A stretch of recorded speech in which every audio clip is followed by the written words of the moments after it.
Advanced transcription number 25, speed 100 words per minute. Start. Sir, I thank the Honorable President for his address outlining the government's hope for the next 5 years.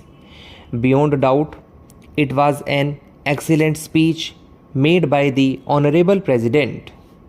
In fact, the beauty of democracy was reflected in his speech again and again when he said, "My government."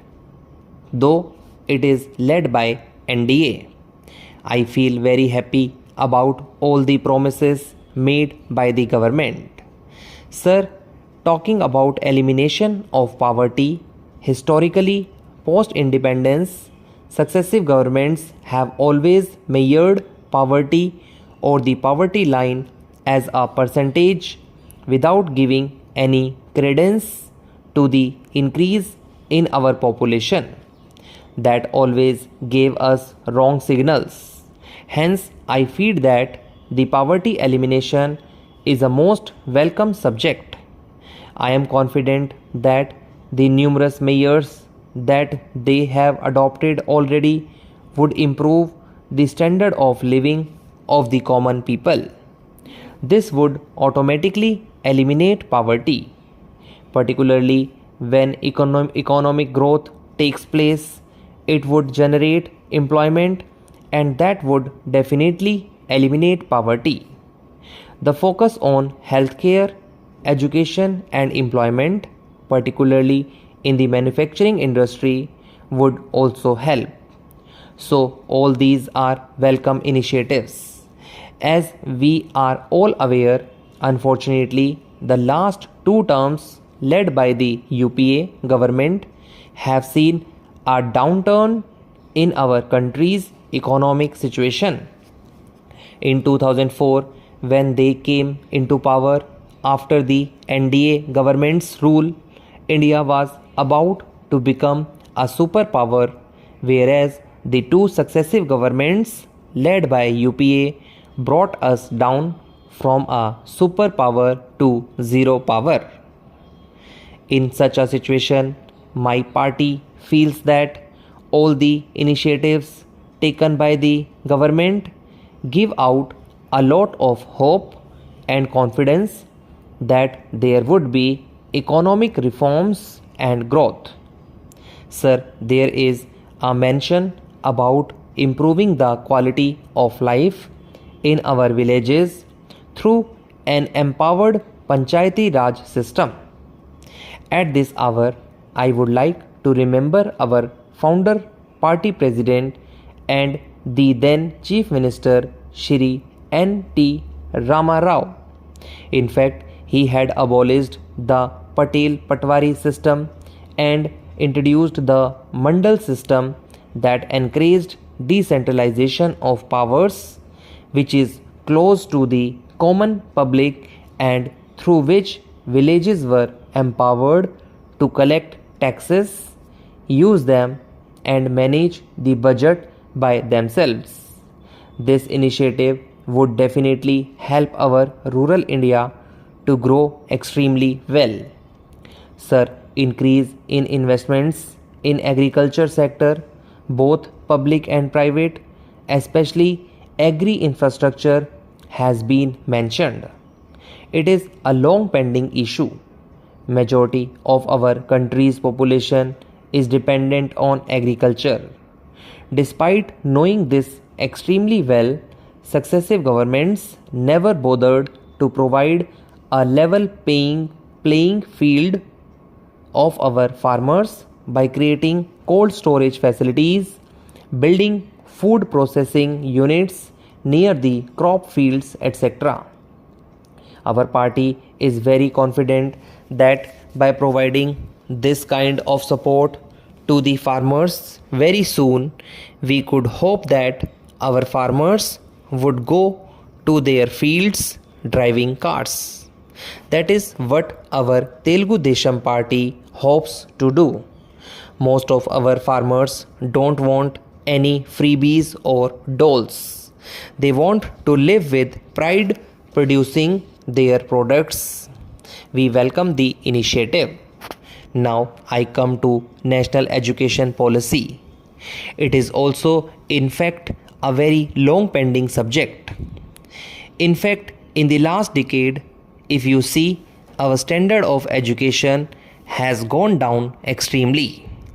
This national education policy will definitely maintain common standard and will also give an opportunity to students to get into international employment. Now there is a new health policy. We welcome the new health policy where holistic healthcare like yoga, Ayurveda, etc.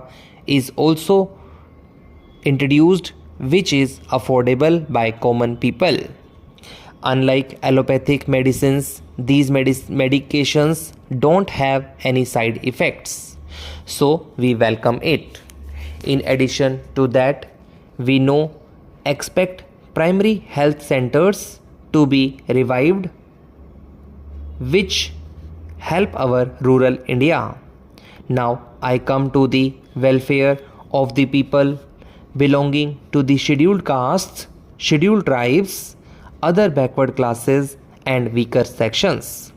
Though we have been giving reservations in a focused manner, successive governments have failed to take up these initiatives with conviction. In fact, 80% of the independent India was ruled by one party. They had introduced the slogan Garibi Hatao, but they always managed to maintain Garibi Banao so that they can manage gullible people to vote for them. In fact, the initiative of the new government will definitely make a lot of weaker section people to come out of the problem. Now I come to women empowerment. 33% reservation is a long pending subject. Although it has been passed by this house, it is kept pending. Our party welcomes the initiative of the new government. We hope that women will get 50% representation, their due share soon in every institution. Now, specific development models for the special needs and unique problems of coastal, hilly and desert areas. Our Telugu Desam party is grateful that government is committed to addressing the issues relating to the development of Andhra Pradesh and Telangana states, which recently were divided in an unscientific, autocratic and undemocratic manner. This initiative should help both the states and their people. It will be bankruptcy of administration if we do not pay greater heed and attention to the immediate development of national integration in the country. The country is being integrated in all spheres, in all aspects of life, except this one thing which has got its root where our social and political life has got its root. That root is not being seriously taken into consideration, and that sort of national integration is not being developed. It was developed some time back in the time of Bapuji. In the name of Mahatma Gandhi, that national integration was started. Later on, it was disintegrated. We were expected to look after that. We were expected to carry on that development which was started during the time of Bapuji. You should put down all sorts of anti-national activities. You should put down all sorts of vociferous tendencies and communal background in responsible places. You are to look after the lives of the people of this country.